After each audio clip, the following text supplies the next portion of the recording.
Naam, barabara mpenzi mtazamaji wa runinga ya Camon, tupo katika chuo kikuu cha Rongo kuletea dhana ilivyokuwa ama taswira kamilifu ya uchaguzi mwaka 2025-26. Ninaye mwanahabari mwenza MC Willis hapa, ukipenda William Wainaina.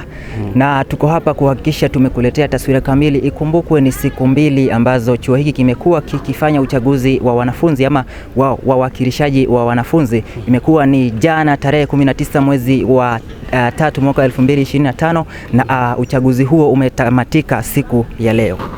Naam, pia tutaenda kuangazia taswira kamilifu ilivyokuwa mwaka 2024 na 25 na pia 25-26. Je, ilikuwa vipi ama tofauti ilitokelezea vipi ilivyokuwa katika ule uchaguzi? Tuanze na idadi ya wanafunzi ambao waliweza kuingia hapa ndani ya chuo kikuu cha Rongo. Tukiangazia mwaka uliopita uchaguzi, wanafunzi walikuwa wengi idadi, ukiangazia na mwaka 2025-26 ambapo tuliona kwamba siku ya kwanza na siku ya pili tumekuwa na idadi ndogo ya wanafunzi ambao walijitokezea ili kuweza kuchagua viongozi wao.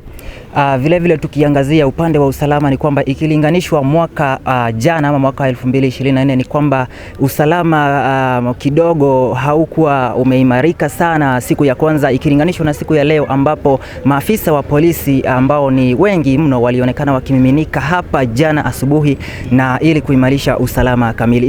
Ikilinganishwa na mwaka jana ni kwamba maafisa wa polisi walifika siku ya pili ama wakiwa wamechelewa mwendo wa saa 10 jioni ambapo zile vurugu ziliweza kutokea, lakini mwaka huu walifika siku ya kwanza, dakika ya kwanza. Na pia tukiangazia upande mwingine kwamba wanafunzi jinsi ambavyo walipokea matokeo mwaka 2024-25, tuna kwamba wanafunzi walikatapika na wengine walionyesha kwamba kudoridhika kwa ile uchaguzi ama matokeo waliopewa. Lakini tukiangazia mwaka huu 2025-26, wanafunzi jinsi ambavyo walipokea yale matokeo inaonyesha kwamba dhahiri kwamba waliweza kuridhika na kuonyesha kwamba wameweza kuridhika na yale matokeo, tukilinganisha na mwaka uliopita kwamba wanafunzi wengi walizua vurugu ambayo baadaye ilileta migogoro baina ya wanafunzi, ambapo tulipoona kwamba matokeo yake shule iliweza kufungwa kwa takriban wiki 3 kutokana kukilinganishwa na mwaka huu. Hili linatokana na wanafunzi kujua maana ya kufanya ama uchaguzi wa amani. Ikumbukwe kwamba inaonekana uchaguzi wa mwaka jana uliweza kuwafungua mawazo wanafunzi wa chuo hiki na siku ya leo hawakuweza kutoa vurugu hata chembe moja. Wakati matokeo yaliweza kutangazwa pale, kila mmoja wale ambao waliweza kushinda uchaguzi walionekana kujawa na tabasamu na wakafurahia sana. Walioweza kushindwa walionekana wakijiondokea katika hali tulivu mno. Hivi sasa hali inaonekana imetulia kabisa.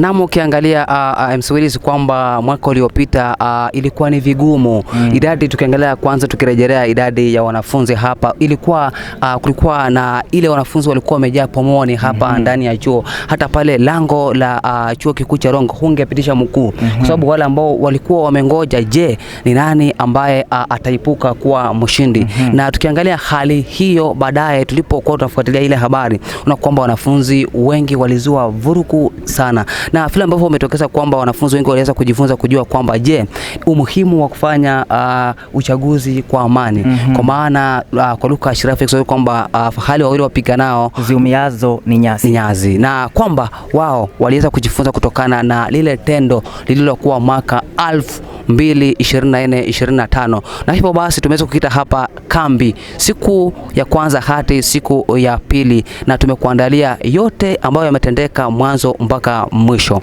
Naam, na tutazidi vile kuchanganua hali jinsi ilivyokuwa ili kuhakikisha tunakuletea matangazo mbashara kabisa. Na kumbuka hii ni runinga ya Camon. Na pia tutakuwa na wataalamu wale ambao tutakuwa nao watazungumzia umuhimu wa kufanya kura za amani na pia kuwaambia wanafunzi jinsi ambavyo wanastahili kudumisha amani baadaye katika runinga ya Camon. Ukitaka kupata haya yote yale ambayo yamejiri katika siasa na pia yale ambayo yanafanyika kiulimwengu yote, kumbuka kufika pale mtandao yetu ya kijamii ya Camon Digital Media. Pale ni Facebook, TikTok unatupata kama CMTV, pale Instagram CMTV YouTube unatupata kama Camon Digital Media. Kumbuka pia tuna redio ambayo inavuma, inaitwa Camon Radio. Endelea kutufuatilia pale ili ukaweza kufahamishwa, upate yale ambayo yanajiri si hapa tu bali kiulimwengu. Kumbuka tuna wanahabari wenye hyper na tajriba hali ya juu ambao wanafahamu yote. Kumbuka kufika pale YouTube pale, subscribe, like, share and comment pale, tutafurahia sana. Kumbuka sisi wale ambao tuko ground sasa hivi tunamalizia hii habari ni Wanjala Hosea alongside William Wainaina. Zidi kutufuatilia ili ukapate uhondo zaidi.